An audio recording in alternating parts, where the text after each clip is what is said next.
Afternoon, bit of a change of scenery for this one. I'm in Cornwall with the Volvo, which I've just delivered down to Bude. But we've got some problems with electric cars again, as usual. I don't go out and look for these stories, they just happen. Let's get this video done before the car heats up like a greenhouse and I melt like a polar bear. Three things today. Ford can't sell the Mustang Mach-E electric car. The Renault Zoe has been axed, and I want to talk a little bit about the fact that the Volkswagen E-Up was axed as well. So, three electric cars, two that are dead and not like run out of charge, but they're finishing, and one that they can't sell. So a major brand has slashed the cost of a popular, interesting choice of word, by £7,000 as electric cars fall in value.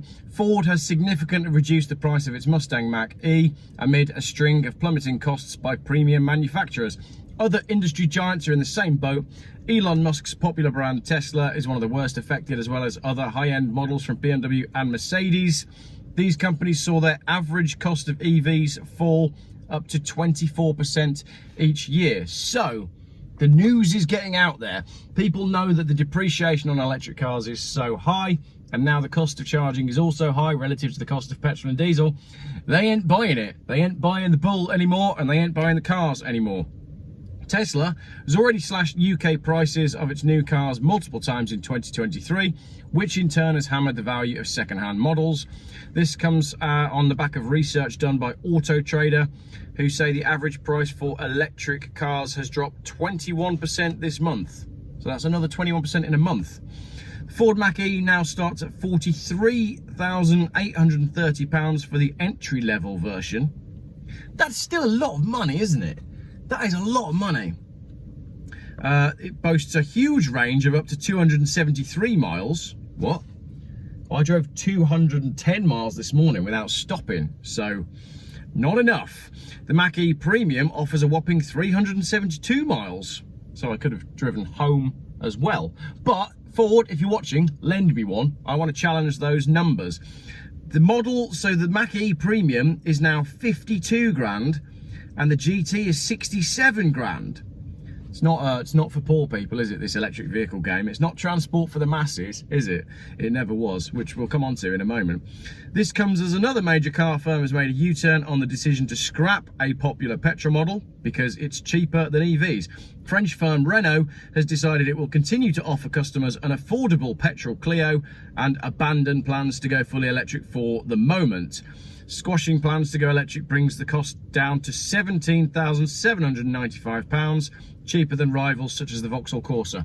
So, manufacturers are realising that the electric game is up because the consumers are realising that they were all sold a lie. Now the manufacturers are backtracking, desperately trying to protect their profits by going back to what they did best, brands like Renault, which is making small, economical, cheap to buy city cars that are easy to live with, like a 1.2 Renault Clio. Meanwhile, at Volkswagen, another huge manufacturer slashed EV production as the demand for electric models falls. VW has announced that EV production at their factory in Zwickau will be put on hold until October the 16th, a couple of days ago. So they've started making them again now. No one's started buying them since then. Meanwhile, the assembly line for the ID.3 will be shut down for the first 2 weeks of the month.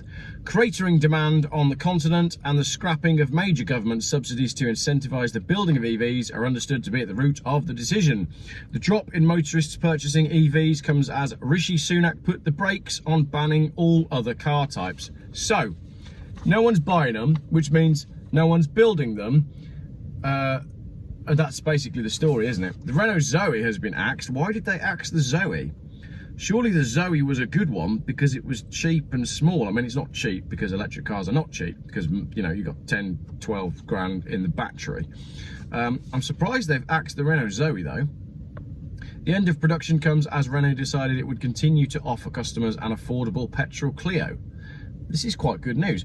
The company had been aiming to produce the latest Clio as a hybrid, but delayed the move to help customers in a difficult economic climate. So, people are a bit skint and have seen through the rubbish of the promises that they were offered with the electric car movement. After all that then, a 1.2 petrol car is still better than an electric car for most people. And when I ran the numbers the other day, I found out that because the cost of insurance is higher on an electric car, it costs less money to do 10,000 miles in a petrol car. So where's the benefit? Well, the benefit is, this is where people are going to turn around to me and say, Geoff, but the Tesla Model 3 was the best selling car of the month ever. Once you take away the business users who have been incentivized into buying them through government schemes, they ain't selling. Normal people are not buying electric cars. Ford can't shift the electric Mustang. They've had to put on special training at dealers to try and move the backlog of stock that they've got because nobody wants to buy them. So not only does nobody want these electric cars, and they shouldn't do, at 57 grand for a Ford hatchback, that's essentially what it is. And then you've got the Volkswagen Up that disappeared in 2023.